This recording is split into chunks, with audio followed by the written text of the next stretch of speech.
Teman-teman ada yang pernah nggak mengalami atau menemui kasus itu? Kasus disosiatif. Saya mungkin bisa membayangkan karena di sana aspek spiritualnya begitu kental ya. Menegakkan disosiatif di Jakarta menurut saya lebih mudah karena kulturnya tipis, spiritual juga tidak terlalu kental gitu.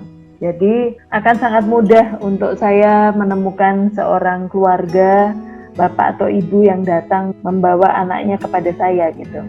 Nah kalau di sana seperti apa ya? Saya tahu pasti kemungkinan besar lapisannya tebal ya, karena pasti mau dibawa ke pendoa yang ini, pendoa yang itu. Pater mungkin juga urutan ke-7 kali, saya urutan keberapa udah nggak tahu gitu. Oh enggak, silahkan, ada yang punya pengalaman kan? Kayak Markus ada pertanyaan? Ya, Pater. Oke. Ya, pernah jumpai soal kesurupan itu. Lalu ya salah satu cara ya hanya berdoa sampai berkali-kali dengan bantuan dari berbagai macam. Ya kita juga tidak tahu bagaimana cara mengatasi karena ya SDM kita juga untuk soal ilmu kejiwaan itu kan juga masih minim. Tapi di sini saya mungkin mau tanya ke dokter, kenapa penyakit gangguan jiwa itu tidak bisa cek di laboratorium darahnya? Iya. Iya Pak Markus. Terus kedua, kenapa manusia bisa mengalami gangguan jiwa? Oke. Pak Markus, terima kasih banyak untuk cerita dan pertanyaannya ya. Buat saya memperkaya juga dan tidak mudah menjawabnya. Pak Markus, pada prinsipnya malam hari ini mudah-mudahan saya bisa membantu teman-teman untuk melihat bahwa gangguan jiwa itu variasinya banyak. Kalau yang sebabnya karena penyakit otak Pak Markus, pemeriksaan laboratorium penting gitu. Pemeriksaan kalau penyebabnya karena alkohol, karena nafza, pemeriksaan laboratorium penting. Tetapi untuk yang lainnya, laboratoriumnya lebih kompleks gitu ya Pak. Kami pun di Jakarta juga cuman berapa rumah sakit yang punya, tapi kalau misalnya mau memeriksakan itu, harganya mahal, juga tidak punya dampak apapun. Tidak membuat kita makin tajam mendiagnosis gitu juga enggak. Tidak membuat kita makin tajam untuk mengobati juga enggak. Sehingga kami memilih untuk lebih baik uangnya disimpan untuk dia transportasi ke rumah sakit daripada memeriksakan laboratorium itu. Tapi sekali lagi ya Pak ya, kalau tujuannya untuk yang penyakit otak tadi, untuk yang nafsa alkohol, saya akan periksakan laboratorium. Itu yang pertama. Yang kedua, kenapa orang bisa mengalami gangguan jiwa? Nomor satu, untuk saya tidak ada orang yang pernah memilih untuk mengalami gangguan jiwa. Tetapi sampai hari ini ya saya kalau belajar memang begitu Pak. Ada unsur biologinya gitu ya. Ada unsur sel-sel, zat kimia otak yang membuat dia seperti itu. Tapi yaitulah manusia. Bahwa ada aspek lain. Manusia memang kompleks ya, ciptaan Tuhan yang luar biasa kok. Jadi memang ilmu kami pun yakin Pak Markus belum bisa menerangkan segala hal. Tetapi bila saya adalah seseorang yang di dalam silsilah keluarga saya memiliki saudara atau keluarga dengan gangguan jiwa, lalu kemudian saya hidup di lingkungan yang tidak membuat saya bisa beradaptasi baik, tidak jarang saya juga nggak kuat, sehingga akhirnya mengalami gangguan jiwa. Tapi sekali lagi ya Pak ya, intinya bahwa di dalam orang ada aspek biologi, ada psikologis, ada sosial. Tapi nggak bisa satu tuh lebih penting daripada yang lain. Tiga-tiganya penting menjadi satu gitu. Jadi supaya kita tidak memandang orang itu kurang gitu. Sebagai contoh, kalau dulu-dulu orang gangguan jiwa pasti dibilangnya karena kurang berdoa. Siapa yang tahu? Saya pun sering merasakan bahwa ketika saya berdoa itu cuman hafalan di mulut saya tuh, loh kok udah amin ya? Tadi isinya lupa, bapak kaminya saya nggak betul-betul sama itu. Jadi siapa yang tahu ukuran bahwa saya berdoa dengan benar apa enggak, cukup berdoa atau enggak gitu. Sekarang makanya tidak dibilang begitu lagi. Nggak ada orang yang bisa mengukur kadar iman gitu ya. Sehingga saya bisa mengatakan orang yang depresi itu kurang percaya Tuhan, ini dosa keluarga dan sebagainya. Pembicaraan-pembicaraan seperti itu terus kita upayakan untuk kita kurangi. Karena sekali lagi kita semua tidak ada yang memilih untuk ada dalam posisi itu. Tetapi kalau seseorang kemudian mengalami gangguan jiwa, kita perlu melihat mana aspek yang paling besar. Apakah secara genetiknya, secara keturunannya, ataukah psikologisnya karena dia memang tidak pernah belajar untuk menyelesaikan masalah, ataukah secara lingkungannya seperti si Bill tadi yang misalnya gangguan kepribadian ganda. Yang terakhir dari pertanyaan Bapak tadi atau pernyataan Bapak, kesurupan terus didoakan membaik. Saya percaya bukan karena ini melibatkan 5 pendoa, enggak. Kenapa bisa baik? Karena kunci utamanya ada pada memberikan ketenangan, dan di dalam doa ketenangan itu ada. Jadi seperti saya memberikan obat anti cemas. Jadi doa memang membantu. Tetapi yang ingin saya bagikan malam hari ini adalah tugas kita belum selesai. Tugas kita mencari apa yang membuat orang ini bisa berada dalam kondisi kesurupan itu. Apakah dia memiliki, ya kalau mau koreksi saya Pater, tapi secara psikospiritual katanya itu terjadi karena kekosongan jiwa. Pertanyaan saya berikutnya, apa yang menyebabkan dia kosong? Sehingga kita bisa mengisi sebagai teman. Jadi didoakannya sudah, kesurupannya selesai, tapi kalau kita mau menolong, tugas kita belum selesai. Tugas kita masih perlu untuk yang tadi itu, mengisi. Kalau mau kita judulin kekosongan jiwa, ya kita isi. Kalau ini terjadi karena memang peristiwa traumatik yang tadi kita bahas, peristiwa yang sangat menyakitkan, ya kita bantu untuk, bahasa kita beberapa menyebutnya sebagai luka batin gitu ya. Tapi intinya seperti itulah Pak Markus. Penanganan pertama gitu ya, ibarat begitu didoakan dan membaik, saya nggak apa-apa, saya nggak masalah. Dan kalau memang budaya maupun spiritual di wilayah tersebut meyakini itu, saya tidak masalah. Namun bila saya dimintai tolong, saya akan membantu dari sisi yang lain. Mendoakan juga, berdoa di situ juga saya mau. Tapi setelah itu tugas saya belum selesai. Saya harus mencegah orang ini untuk tidak kesurupan lagi di besok-besoknya. Karena saya tahu ada basic yang mungkin belum saya bantu, padahal saya memiliki kapasitas teori itu gitu. Sekali lagi teori ya. Jadi artinya memang yang membuat teori itu menjadi nyata ya ketika saya membantu. Itu mudah-mudahan ya Pak Markus, sedikit yang bisa saya bagikan. Saya sambung dengan satu pertanyaan. Dibilang, silakan Pater. Ya, dibilang bisa diatasi dengan doa, kurang lebih tadi ringkasnya adalah bisa selesai seketika pada saat itu dengan doa, sekalipun masih ada PR ke depannya seperti pendekatan-pendekatan yang disampaikan oleh Bu Vita tadi. Tapi ada satu hal ya, misalnya Bu Vita tadi bicara tentang ada pribadi Ratna di dalamnya, ada neneknya, ada kakeknya, ada yang sudah meninggal, ada yang masih hidup, ada tetangganya, ada omnya, ada pacarnya, mantan suaminya, mantan istrinya, dan lain-lain. Atau orang-orang yang memang secara sosial misalnya dikenal sebagai orang yang punya ilmu hitam. Dan ketika didoakan, mereka itu berbicara, dan mereka itu diminta untuk keluar atau dikatakan dalam tanda kutip itu diusir.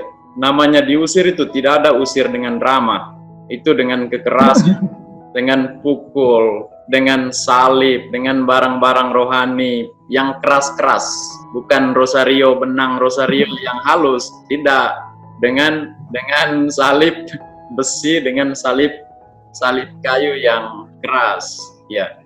Bagaimana dari sisi psikiatri atau psikologi lah, psikologi klinis atau apa bidang-bidangnya itu bisa menjelaskan tentang peristiwa seperti ini kepada masyarakat, supaya masyarakat atau kami juga tahu bahwa ini memang ilmu supranatural, pengalaman supranatural atau pengalaman yang bisa dijelaskan dari ilmu pengetahuan seperti kedokteran spesialisasi jiwa. Gitu Bu Vita. Terima kasih. Baik, terima kasih banyak Pater. Nih, makin malam kayaknya ujian makin sulit nih. Nanti Dr. Abed bisa membantu saya. Pater, ya. Begini prinsipnya ya Pater. Buat saya betul, saya setuju. Mohon maaf sih Pater, memang kapasitasnya cuma mampu melihatnya dari film dan sebagainya itu ya. Sekali lagi dalam pengalaman hidup saya tidak pernah mempertentangkan itu. Karena saya juga tidak berkapasitas keduanya. Mungkin berbeda kalau saya berkapasitas keduanya. Tetapi setiap kali saya menolong, saya akan berkata bahwa izinkan saya membantu sesuai kapasitas saya. Kalau memang itu bisa membantu, saya dengan senang hati. Tapi kalau tidak, kita bisa bekerja sama. Nah, betul Pater, kalau misalnya dilihat terus kemudian tindakannya kekerasan, dicelupkan, kadang-kadang dipukuli, termasuk pasung kan ya Pater? Di Samosir saya melihat itu, jadi justru dipasung supaya setannya dipasung gitu kan. Dan saya sampaikan pada waktu itu adalah yang jelas di mata saya yang dipasung adalah orang itu. Saya nggak melihat setannya. Yang jelas dia yang menjadi menderita sekali karena itu. Nah, komunikasi seperti itu buat saya adalah komunikasi yang membuat kita saling berpikir. Saya tidak datang sebagai orang yang paling tahu benar gitu ya, ilmu saya paling benar tidak. Tapi saya katakan bahwa ini sepemahaman saya dan apa yang saya lihat dengan mata saya. Mari kita lihat kalau misalnya tadi semua teori mengatakan bahwa pemicunya adalah satu kejadian trauma yang paling sering adalah kekerasan. Maka apa yang kita lakukan menciptakan kekerasan baru yang sebenarnya tadinya kita maunya adalah mengatasi atau membantu dia untuk percaya pada lingkungannya kembali gitu karena pasca kejadian itu. Jadi andai kata gitu ya Pater, sama seperti kami tuh kalau mau nolong pasien kadang-kadang kalau ini kasus sulit gitu, kami boleh duduk bareng dulu untuk rapat gitu ya Pater, membicarakan perspektif masing-masing dan memberikan dengan tujuan utama rapat tersebut adalah mencari pendekatan yang paling baik. Saya berharap itu bisa terjadi dalam dunia nyata. Tapi kenyataannya di Samosir saya lakukan itu, meskipun langka kejadiannya. Tapi itu bisa gitu, mencoba men-challenge atau memberikan tantangan masing-masing. Mereka menyampaikan pendapat yang menantang saya juga begitu, memberikan pendapat saya yang menantang, tapi tidak dalam kaitan mana yang terbaik. Maksudnya saya pasti yang paling bagus enggak. Kita cari yang paling baik untuk orang yang kita tolong, bukan yang paling benar menurut saya atau paling benar menurut Pater atau siapapun gitu. Tapi apa yang orang ini butuhkan, sama seperti yang sederhana yang Pater ajarkan waktu itu. Orang ini lapar ya berikan makan. Orang ini itu ya itu gitu. Orang ini baru lepas dari kekerasan. Jadi pasti yang diharapkan adalah tidak ada lagi kekerasan. Secara sederhana saya menyampaikannya sedemikian ya Pater. Nah, bagaimana melakukan edukasi? Nomor satu adalah perspektif Pater. Bahwa ternyata ada pandangan lain di samping pandangan yang sekarang sudah dimiliki atau dipegang oleh masyarakat. Saya dulu mungkin kalau nggak masuk psikiatri juga mungkin saya pandangannya juga kesurupan ya agama ya budaya gitu. Tapi ketika saya belajar maka saya melihat ada perspektif yang lain. Jadi cara melakukan edukasi memang ya dua-duanya diajarkan secara equal, secara seimbang untuk melihat keduanya. Nah itu sih sementara yang bisa saya sampaikan. Mungkin Dr. Albert atau Mbak Hani bisa membantu atau Pater boleh mengelaborasi pertanyaan lebih dengan senang hati. Tapi kurang lebih seperti itu Pater. Mengedukasinya begitu. Kalau kekerasan memang ya nggak. Kalau memang ini basicnya karena kekerasan, menciptakan kekerasan baru akan membuat lingkarannya makin panjang. Terima kasih Bu Vita. Albert silakan. Ya, selamat malam, Pater. Ya. Saya tadi maunya cuma mendengarkan saja. Iya, plusnya berbicara.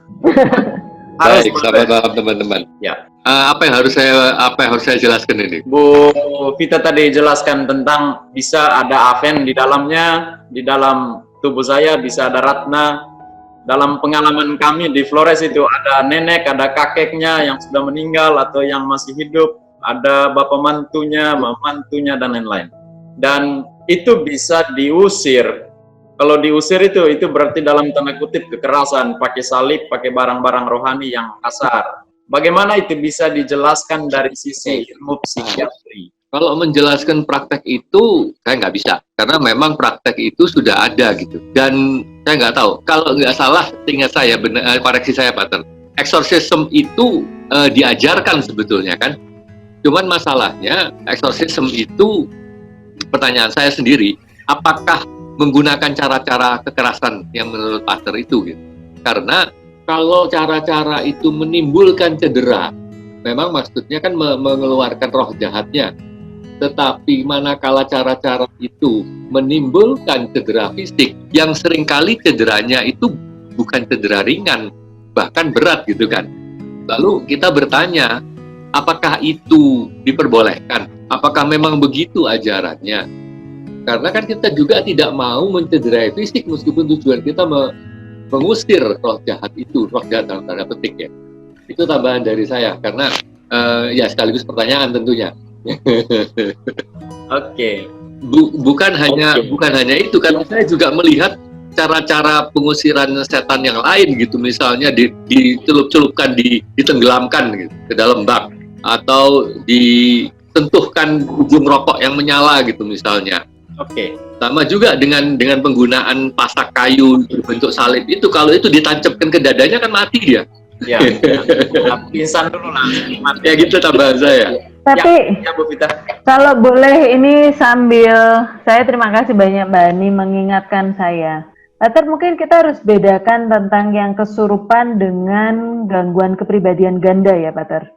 Gangguan kepribadian ganda itu dia bisa diajak bicara. Dia sangat bisa diajak bicara, dia bisa menceritakan segala hal. Dia tidak akan tampil seperti orang kesurupan sebenarnya. Berbeda dengan yang kesurupan memang seperti yang cerita Pak Markus tadi. Ini dua diagnosis yang berbeda sebenarnya Pater. Ketika saya mencontohkan tentang Ratna dan Vita, itu gangguan kepribadian. Penampilan saya tidak seperti orang kemasukan setan. Tapi ketika yang kesurupan ini Pater, ya saya memahami itu yang perlu kita perjelas gitu ya. Ini kondisi seperti apa. Dan memang yang ditekankan berhubungan dengan budaya dan spiritual adalah yang kesurupan. Yang kepribadian ganda enggak. Gitu, karena itu dia seperti kehidupan biasa, hanya kadang-kadang kok memperkenalkan dirinya Vita, kok kayaknya orangnya sama, tapi mungkin saya kalau Vita tuh rambutnya diurai, Ratna rambutnya digelung gitu, Pater. Yang Vita senengnya pakai rok, nggak pernah pakai celana, yang Ratna tomboy, tapi kehidupannya yang rasanya kecil kemungkinannya untuk dilihat sebagai orang yang kesurupan seperti tadi. Tapi kalau yang kesurupan yang trans, seperti yang kita bahas tadi. Nah, hanya ingin saya sampaikan, mungkin Romo yang saya garis bawahi, Pater, adalah lebih pada, kalau ini adalah kemungkinan disosiatif, maka kata kuncinya ada pada trauma. Jadi artinya, apakah terus kemudian menciptakan trauma baru? Itu yang menurut saya penting untuk kita diskusikan sebelum kita memberikan upaya terbaik untuk yang dipercayakan pada kita itu. Oke. Apakah teman-teman mau mendalami ini atau pindah ke pertanyaan lain? Saya ingin tanya Pater. Oke. Silakan Pak Vincent. Malam Mbak. Malam. Selamat malam Pater, selamat malam semua teman-teman. Kasus fenomena disosiasi ini memang di Polres khususnya Maumere, mungkin tempat lain saya pikir sama saja, menjadi hal yang ramai sebenarnya. Hampir tiap hari kita ngelihat orang dengan kerasukan. Biasanya kalau ada yang meninggal, biasanya di dalam rumah itu juga ada yang kerasukan. Saya pribadi pernah menolong, tetapi orang dengan kerasukan massal. Jadi dalam satu rumah itu ada 3 orang kerasukan.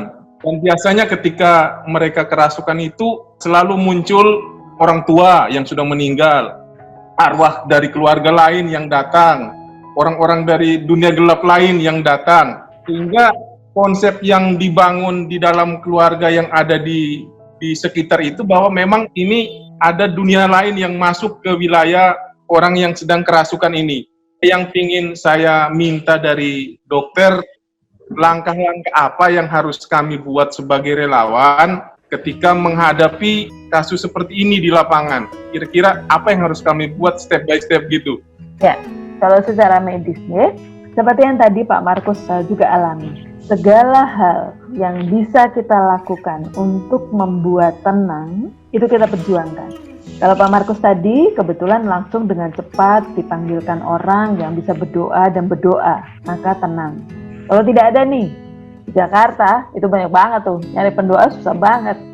Yang saya lakukan adalah membubarkan orang, karena kalau dia berkumpul di kerumunan, secara medis saya mengamini bahwa ada oksigen yang berkurang, sehingga orang kesurupan ini juga tidak akan bisa bernapas dengan baik. Jadi membebaskan dulu dari kerumunan, bukan dalam kaitan saya membebaskan atau membubarkan orang supaya tidak kemasukan gitu, enggak. Yang saya nomor satu lakukan adalah saya bubarkan kerumunan. Untuk nomor satu adalah saya menciptakan situasi yang tenang. Karena orang-orang yang datang itu pasti juga sambil berbicara sesuatu.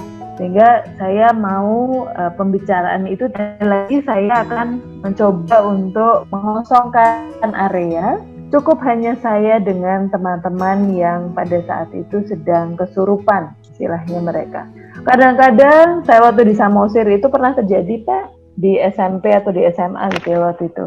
Saya tarik aja ke bawah pohon, pokoknya ke tempat-tempat yang sejuk Pak. Oksigen itu penting banget. Kalau saya bayangin waktu saya di IGD deh, nih orang udah kaku dan sebagainya, kayaknya susah banget untuk bernafas. Saya ambilkan oksigen, selang oksigen saya kasih ke hidungnya. Intinya adalah upaya yang menenangkan. Dan sekali lagi kerumunan itu membuat tidak baik.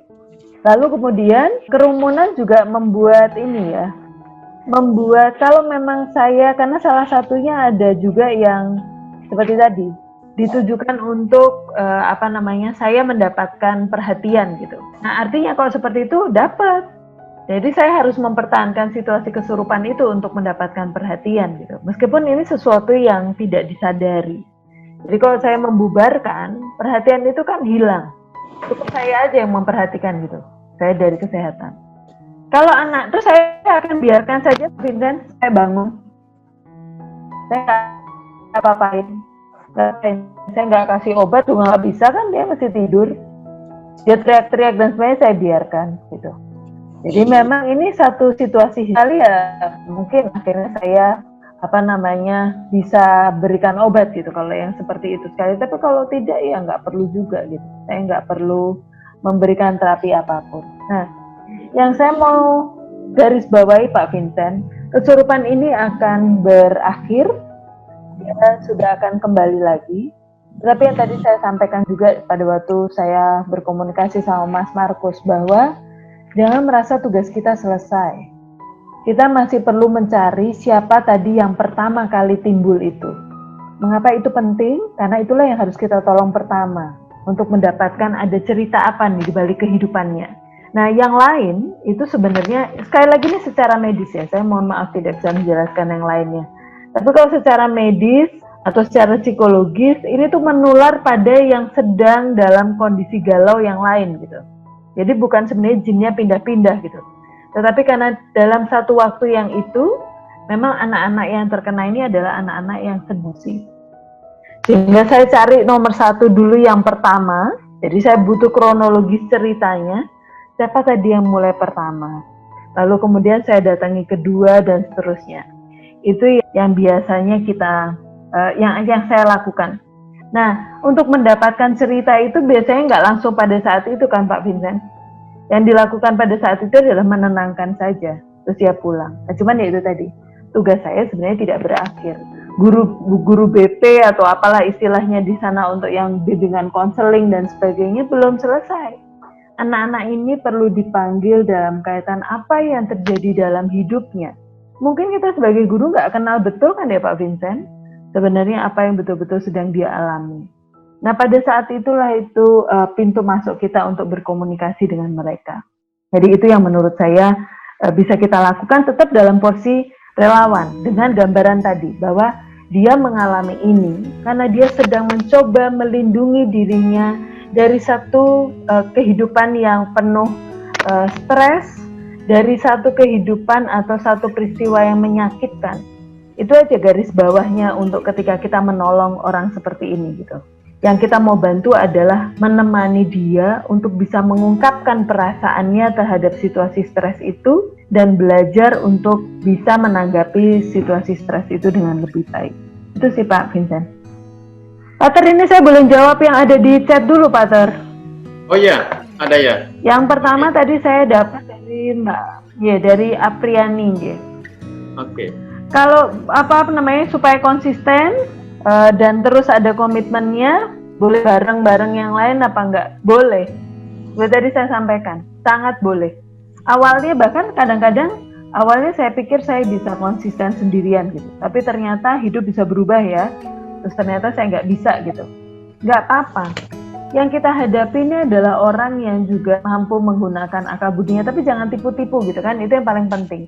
Jadi saya bilang bahwa saya kebetulan ada satu kejadian yang menyebabkan saya mungkin tidak bisa menemui kamu seperti biasanya saya menemui kamu. Nah, saya berpikir untuk mengajak teman saya untuk membantu kamu. Apakah kamu bersedia?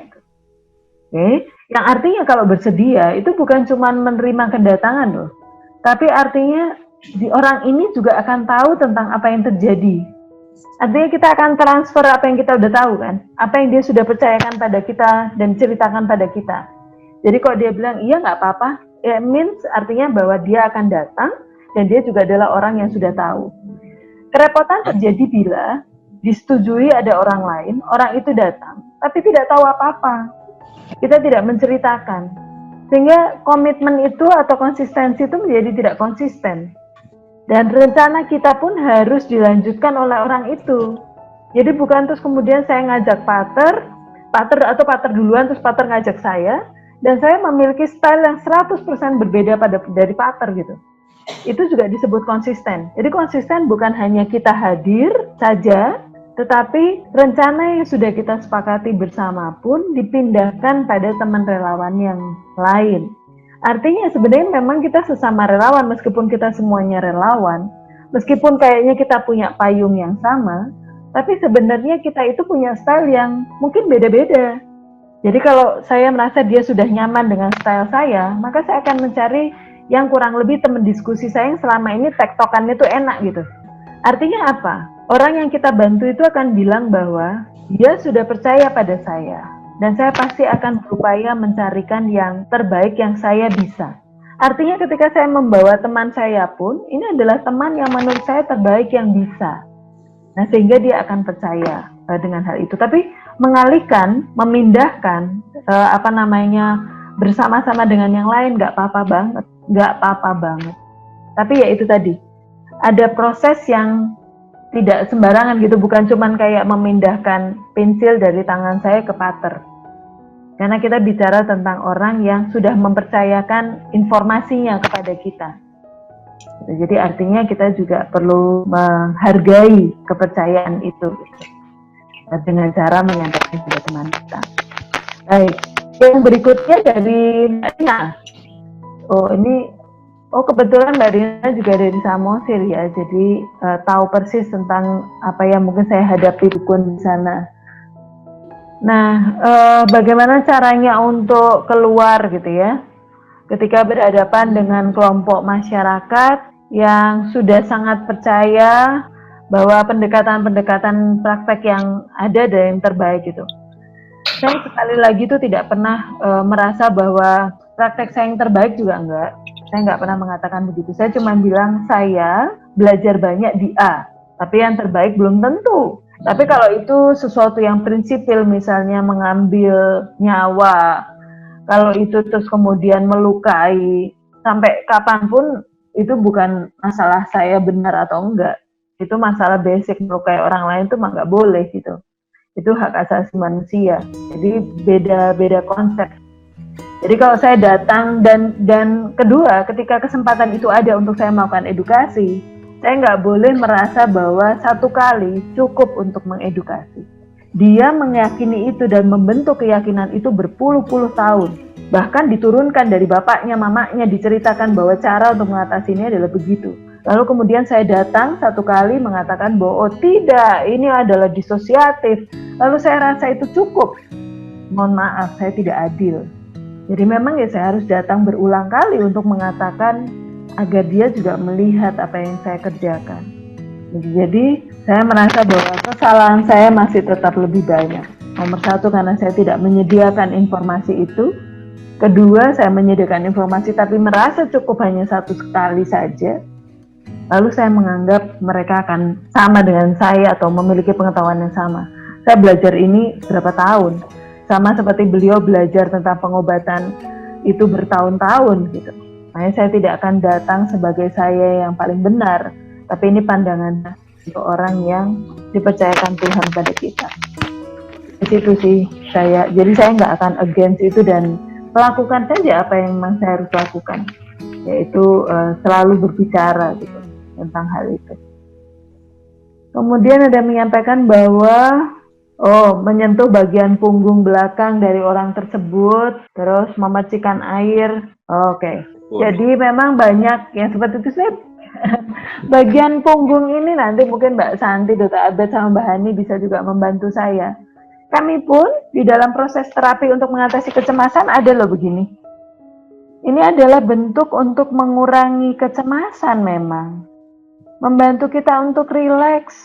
Secara psikologis, secara ilmu saya belajar itu. Bahwa terus kemudian saya bisa menerangkan ini efeknya menjadi sesuatu zat kimia ke otak. Itu nggak terlalu penting. Tetapi sentuhan memang adalah sesuatu yang hakiki. Kita pun senang disentuh, asal tidak mencengkeram gitu ya. Kita menyentuh, bahkan sendiri juga nggak apa-apa, tutup mata seperti ada orang yang menyentuh, itu menenangkan. Makanya tadi saya meletakkan obat itu di urutan bawah. Karena bukan anti-ansietas yang diminta, tetapi segala bentuk, bahkan tarik nafas bersama dengan saya. Menghirup udara, yuk keluar kita dari ruangan ini, yuk kita hirup udara yang ada di luar, itu pun menenangkan. Jadi monggo saja, termasuk minum. Kalau kaget kan ibu saya langsung minum dulu airnya. Gak apa-apa, tidak ada. Bahwa kemudian air itu didoakan buat saya nggak masalah. Puji Tuhan.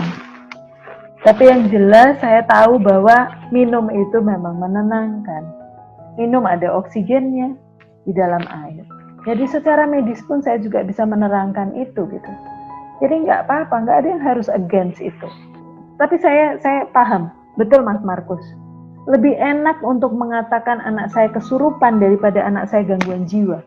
Lebih besar nilainya daripada mengatakan anak saya gangguan jiwa. Atau keluarga saya gangguan jiwa, kakak saya gangguan jiwa. Lebih enak bilang, kakak saya belajar ilmu keberatan sehingga dia begitu. Itu terjadi karena masyarakat yang menstigma. Tapi kembali lagi, saya sih merasa bahwa saya harus secara jujur mengatakan yang sesungguhnya tidak dengan ngomong, tapi dengan yang Pater lakukan di hadapan saya ketika saya ke sana. Ya cuman itu. Ketika banyak di antara kita, bahkan tenaga kesehatan loh ya, datang ketemu pasien pasung, malas banget rasanya pegang, jijik, kotor, dan sebagainya. Tapi Pater mengajarkan betul, bahkan Pater nggak apa-apa untuk tangannya dikotori dengan tanah untuk bisa bersalaman dengan dia. Buat saya itu membongkar praktek banyak banget pengalaman pribadi saya kemarin ya. Hanya berapa hari saya ada di sana. Tapi yang namanya mengatasi anti stigma ya memang itu yang sesungguhnya gitu. Bukan teori-teori yang saya pelajari. Tapi terus kemudian saya hanya ngomong dan retorik aja. Jadi apa yang teman-teman Mas Markus, Pak Vincent, Mbak Rina, Apriani semua lakukan, buat saya jauh lebih melawan stigma. Meskipun bisa jadi kita juga di stigma ya. Oke. Yang pertanyaan terakhir yang saya baca adalah kepribadian manusia seperti apa? Gak ada yang spesifik sih ya.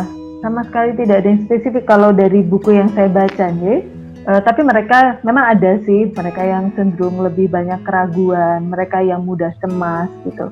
Tetapi tidak dijadikan dasar yang utama. Kejadian dasarnya lebih pada respons orang terhadap satu peristiwa. Seperti tadi saya sampaikan, yang kita bicarakan adalah kejadian traumatik. Sekuat apapun orang ketika berhadapan dengan kejadian traumatik itu akan goyang. Tapi kemudian seberapa dia mampu mengatasi itu sehingga tidak jadi disosiatif. Nah, jadi lebih masalahnya bukan pada jenis kepribadian tertentu, tapi tentang bagaimana orang ini biasanya menyelesaikan masalahnya. Tapi memang riset mengatakan yang paling banyak mereka mengalami disosiatif karena kekerasan itu tinggal bersama dia ya. Karena dilakukan oleh orang terdekat dan orang tua. Mungkin nggak semua kita bisa membayangkan, terutama kita yang tidak mengalami gitu. Jadi lebih ke situ aja barangkali Mas Ili, bahwa yang kita tekankan adalah pada kejadian traumanya itu dan dilakukan oleh siapa. Karena itulah yang merusak tatanan kepercayaan dia. Sehingga akhirnya dia harus mengambil cara yang lain yang tidak biasa untuk kebanyakan orang. Itu sih, Pater. Terima kasih Bu Vita. Ada Mbak Santi loh, Pater. Oh, Mbak Santi. Halo Mbak Santi. Halo Bu Santi. Selamat malam. Selamat Pater, malam, Bu teman-teman. Santi. Senang Bu akhirnya Santi. bisa bertemu teman-teman walaupun baru melalui Zoom ya. Saya belum sempat ke Ya. sana terus. Ya, yang pasti muka kurang asli semua ya nih Bu Santi. Orang asli. Iya, saya kira mungkin Bu Santi bisa tambahkan. Untuk saya tuh, saya punya pertanyaan itu belum tuntas terjawab menurut saya. Saya bisa menjawab apa yang Pak Albert tanyakan tentang eksorsisme, tetapi tentu juga tidak terlalu mendalam karena saya tidak mendalami itu, termasuk bentuk-bentuk prakteknya, pedoman-pedomannya, itu saya belum pernah temukan. Orang melakukannya secara autodidak karena merasa diri atau menganggap diri mampu atau merasa Tuhan datang ke dia, diberi ilham, lalu usir setan dan lain-lain. Orang lakukan secara pribadi, bisa jadi dilaporkan ke uskup, bisa jadi juga tidak, tapi hukum kanon mengatakan ya mesti dilaporkan ke uskup dan uskup merestui imam-imam tertentu atau siapapun, tapi kan banyak yang melakukan itu. Tapi yang saya tangkap tadi kurang lebih bahwa mungkin dalam psikologi, dalam ilmu psikiatri kan dibilang dua diagnosis. Ada diagnosis kepribadian ganda atau disosiasi, ada diagnosis kesurupan. Kalau namanya diagnosis ya itu berarti bisa dijelaskan dari sisi psikologi dengan psikiatri tentang kesurupan. Tidak bisa tidak. Ya, Bu Santi, saya kira pegang mulut itu untuk berpikir ini. Bisa menjawab sedikit untuk kami karena sangat fenomenal. Fenomenal ya. Paling tidak kami bisa menghadapinya dengan baiklah, tetap tenang, hadapi apa adanya, bukan teriak seperti orang pada umumnya, atau bukan takut seperti orang pada umumnya, atau bukan menduga-duga orang seperti orang pada umumnya bahwa dia yang lakukan, kurang lebih seperti itu. Kalau dari sisi psikologis, mereka yang kesurupan atau poses itu kita harus lihat. Kalau orang awam memang melihatnya sebagian besar itu karena kesurupan. Kesurupan kemudian timbulnya gangguan-gangguan seperti yang teman-teman sering lihat gitu ya di sana ya, atau di sini juga banyak lah gitu. Tapi masing-masing gangguan-gangguan itu sebetulnya ada beberapa kategorinya lagi, Pater. Dan itu memang yang perlu kita lihat. Tapi umumnya sebagian besar gangguan-gangguan itu karena dia mengalami tekanan-tekanan yang kalau kita sebagai anggota keluarga atau kita sebagai relawan yang kemudian menjadi temannya, yang paling mereka butuhkan adalah mendengarkan mereka dengan empatik, mendengarkan mereka dengan tidak kemudian menyalah-nyalahkan, mendengarkan mereka dengan memahami bahwa sebetulnya lontaran-lontarannya itu akibat tekanan yang selama ini dipendamnya, yang membuat mereka tidak berani menghadapi, bukan yang nggak berani, membuat mereka nggak siap untuk menghadapi kenyataan. Kenyataannya itu terlalu menyakitkan sehingga mereka tekan, sehingga keluarnya adalah suatu bentuk lain. Bentuk lainnya inilah yang ditampilkan oleh mereka itu. Gitu, Pater. Tapi tipe-tipe gangguan itu ya seperti yang kita kategorikan, ada yang disosiatif, kemudian ada gangguan-gangguan lain, macam-macam. Kalau kita sebagai teman yang bisa kita lakukan itu tadi, mendengarkan, tidak menjudge, dan dengan sabar memang menemani mereka ya. Kalau tadi yang Dr. Vita katakan memegang bahu, itu salah satu bentuk memberikan kehangatan fisik bagi mereka, karena mereka butuh itu. Memegang bahu, kemudian merangkul, atau kemudian kita juga dalam situasi yang cukup tenang bisa memeluk gitu ya. Itu yang mereka butuhkan sebetulnya. Karena mereka tuh kehilangan rasa aman, seseorang yang mendukung mereka, seseorang yang mensupport mereka, itu yang mereka hilang. Dan mereka membutuhkan itu dari kita. Itu sih, Pater. Ya. Oke, Bu Santi telah memperkaya. Ada pertanyaan lain, teman-teman? Rupanya sudah ya.